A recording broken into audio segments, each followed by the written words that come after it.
आणि ब्रेकनंतर एक महत्त्वाची बातमी, शिरूरची जागा ही शिवसेना किंवा राष्ट्रवादीला जाईल असं आढळराव पाटलांनी म्हटलं। तीनही पक्षांनी सूचना दिल्यास राष्ट्रवादीचा उमेदवार म्हणून लढणार असं आढळराव पाटील म्हणाले। शिवसेनेला जागा मिळाली तर मी उमेदवार आहे असं आढळराव पाटील म्हणाले। जागा दादांना मिळाली तर त्यांनी उमेदवार ठरवावा असं आढळराव पाटील यांनी म्हटलं आहे।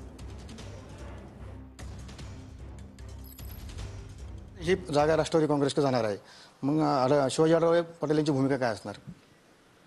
जागा वाटप कुठली जागा कुठल्या पक्षाला हे अजून ठरलेलं नाही, पण ढोबळ मानानं ही जागा आयदर शिवसेनेला म्हणजे आम्हाला किंवा राष्ट्रवादीला जाईल हे स्पष्ट आहे। या दोघांपैकी कोणाला तरी, कारण आमचं सुद्धा तेवढंच ह्या ठिकाणी वर्चस्व आहे। ह्या मतदारसंघामध्ये 5 वर्ष मी फिरतोय, त्यामुळं आमचा सुद्धा तेवढाच क्लेम आहे आणि राष्ट्रवादीचा सुद्धा क्लेम आहे, कारण त्यांचे 4 आमदार आहेत, त्यांचा जिल्हा आहे। गेले उद्या त्यांच्याकडे जागा शिंदे गटाकडे जागा मिळाली तर आम्ही उमेदवार आहे। अजितदादांना ही जागा मिळाली तर त्यांनी ठरवायचं त्यांना कोण उमेदवार आहे, त्याप्रमाणे आपण नियोजन करू। काल तुम्ही सांगितलं होतं की पुढच्या 24 तासामध्ये मुख्यमंत्री याबाबत म्हणजे शिरूरच्या जागेबाबत तिढा सुटतील।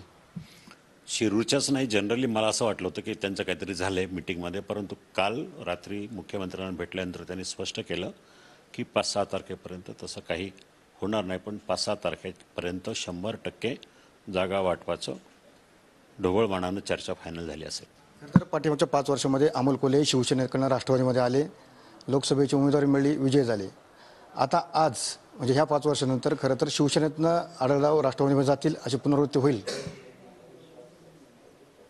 काय सांगतात त्यांना, निवडणूक आहे, तसं झालं तर मग जागा त्यांना गेली। तिघेही पक्षांनी ठरवलं की मी राष्ट्रवादीचा उमेदवार असेल तर तो उमेदवार असेल ना, मग तसं झालं तर तुम्ही म्हणता त्याप्रमाणे होऊ शकतं।